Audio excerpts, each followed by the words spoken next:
Hello students, welcome to my channel. Last video I discussed about fifth generation computer. I am discussing computer class 5 chapter 1. This is the page number 12. I have already completed up to fifth generation computer characteristics. Now here consider the following table. एक table है जहाँ पे आप compare कर सकते हो, एक summary आप कह सकते हैं कि first generation, second generation, third generation, fourth generation and fifth generation में क्या क्या अंतर है based on circuitry, data input, data output, external storage, language and example. So first generation का जो पीरियड था 1940 से 1956, यहाँ पे जो टेक्नोलॉजी यूज़ किया गया वहाँ पे वैक्यूम ट्यूब्स का यूज़ किया गया है. डेटा इनपुट कैसे देते थे? Punch cards and paper tapes. Data outputs print out, output was taken on print outs. External जो स्टोरेज हम लोग कहेंगे, एक्सटर्नल स्टोरेज वो क्या है? मैग्नेटिक टेप्स का हम लोग यूज़ करते थे. लैंग्वेज जो है किस कैटेगरी का लैंग्वेज है? मशीन्स लैंग्वेज है. Example UNIVAC, ENIAC, EDVAC. तो इसके बारे में भी मैंने वीडियो बनाया है, चाहे तो मेरे प्लेलिस्ट में जाके देख सकते हैं. Second generation computer 1956 to 1963, vacuum tubes जो फर्स्ट जनरेशन में था उसको रिप्लेस किया गया, ट्रांजिस्टर को यूज किया गया. देखिए डेटा इनपुट दोनों का सेम है फर्स्ट और सेकेंड जनरेशन. तो यहाँ पे आपको कंपेयर करने का एक चांस मिलेगा, वहीं से आपको एक समरी मिल जाएगा. तो पांच card and paper tapes use किया गया है. Data input same, data output same, print outs यहाँ भी प्रिंट आउट्स, एक्सटर्नल स्टोरेज भी दोनों का सेम था. मैग्नेटिक टेप्स था, मैग्नेटिक टेप्स यहाँ भी है. लैंग्वेज में डिफरेंस है. मशीन्स लेवल लैंग्वेज यहाँ पे था, उसके बाद आया assembly and beginning of high level language.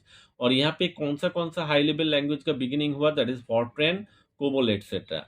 हम लोग एग्जाम्पल्स का बात करेंगे. कौन सा computer? IBM 1400 and 700 series, IBM 350. ये सब कंप्यूटर इस समय में डेवलप हुआ था. नेक्स्ट हम लोग बात करेंगे थर्ड जनरेशन्स के बारे में. देखिए थर्ड जनरेशन्स में क्या हुआ, जो ट्रांजिस्टर था उसके जगह में जो टेक्नोलॉजी हुआ that is the integrated circuit. और इसका जो ईयर था 1964 से 1971 तक. यहाँ पे पंच कार्ड को नहीं यूज करते हैं इनपुट के लिए, कीबोर्ड का यूज किया गया. यहाँ पे हम लोग जो डेटा आउटपुट का बात कर रहे हैं, मतलब कैसे आउटपुट मिलता है, तो मोनिटर्स का इन्वेंशन यहाँ पे हुआ है थर्ड जनरेशन में. Printers were used as output device, printers भी हम लोग यूज करते थे. फिर आया एक्सटर्नल स्टोरेज के बारे में, तो मैग्नेटिक टेप्स के जगह में रिप्लेस होकर आया मैग्नेटिक डिस्क. और यहाँ पे मशीन लैंग्वेज नहीं है, असेंबली लैंग्वेज नहीं है, only high level languages. That is और जो कंप्यूटर का बात करेंगे तो IBM सिस्टम 360, एप्पल 1, ऑल्टेयर. फिर आते हैं फोर्थ जनरेशन में. देखिए स्टार्टेड ऑन 1972 से अभी तक है. The technology now we are using replacing integrated circuit को रिप्लेस किया गया है. और we are now using microprocessor, that is VLSI, very large scale integrated circuit.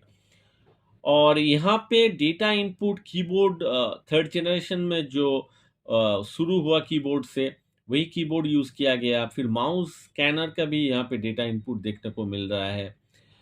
और आउटपुट हम लोग लेते हैं मॉनिटर से, प्रिंटर से, स्पीकर से हम लोग ऑडियो सुन सकते हैं. तो स्पीकर्स का भी फोर्थ जनरेशन में स्टैब्लिश हुआ.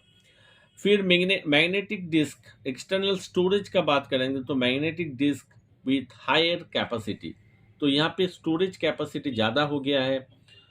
और लैंग्वेज का बात करेंगे तो मॉडर्न हाई लेवल लैंग्वेज, यहाँ पे कंप्यूटर भी है, क्रे 1/2, एप्पल 2, वैक्स 9000. तो इतना सारा कंप्यूटर आप कह सकते हैं यहाँ पे स्टैब्लिश्ड हुआ है, डेवलप्ड हुआ है.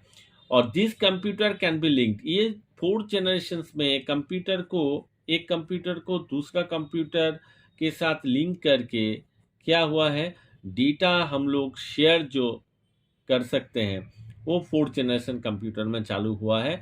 उससे स्टोरेज कैपेसिटी भी आप शेयर कर सकते हैं, डेटा भी शेयर कर सकते हैं, स्टोरेज कैपेसिटी भी बढ़ जाता है. तो ये फोर्थ जनरेशन कंप्यूटर में हुआ है.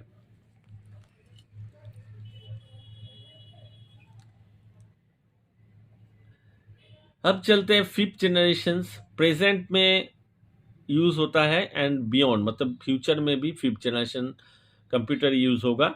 यहाँ पे जो टेक्नोलॉजी का बात करेंगे, microprocessor that is ULSI, parallel processing hardware and artificial intelligence software. यहाँ पे इनपुट डिवाइसेस आउटपुट डिवाइसेस क्या होगा, advance input and output devices, touch screen. देखिए मोबाइल में हम लोग we are now using touch screen mobile phone. And voice recognition device, voice recognition जो आपका वॉइस को रिकॉग्नाइज करके कमांड लेके कुछ काम कर सकता है, ठीक है। मैनुअली जैसे आप इनपुट देते हो वैसे ही वॉइस से भी आप काम करा सकते हो। तो ये फ्यूचर का प्लान है। Wireless and 3D printers, touch screen monitors, ये जो है ये आपका डेटा यहाँ पे 3D प्रिंटर्स बनाया आउटपुट के लिए, टच स्क्रीन मॉनिटर्स भी है। और एक्सटर्नल स्टोरेज के लिए यहाँ पे है देखिए magnetic disk with higher capacity and cloud storage.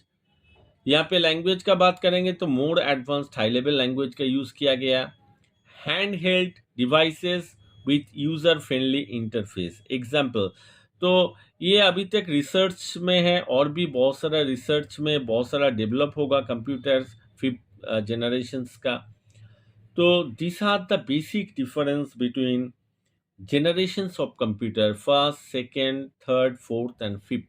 तो यहाँ पे बहुत सारा क्वेश्चंस पूछा जाता है, इसको समरी आप एक बार याद रखेंगे तो कोई भी जो एग्जाम में क्वेश्चन आएगा आपके लिए इजी रहेगा to give the answer. Thank you for watching the video. और जो भी व्यूअर्स, जो भी स्टूडेंट्स मेरा वीडियो देख रहे हैं सब्सक्राइब नहीं कर रहे हैं तो बहुत ख़राब लग रहा है, सब्सक्राइब कीजिए तो और भी वीडियो मैं बनाऊंगा। Thank you for watching the video.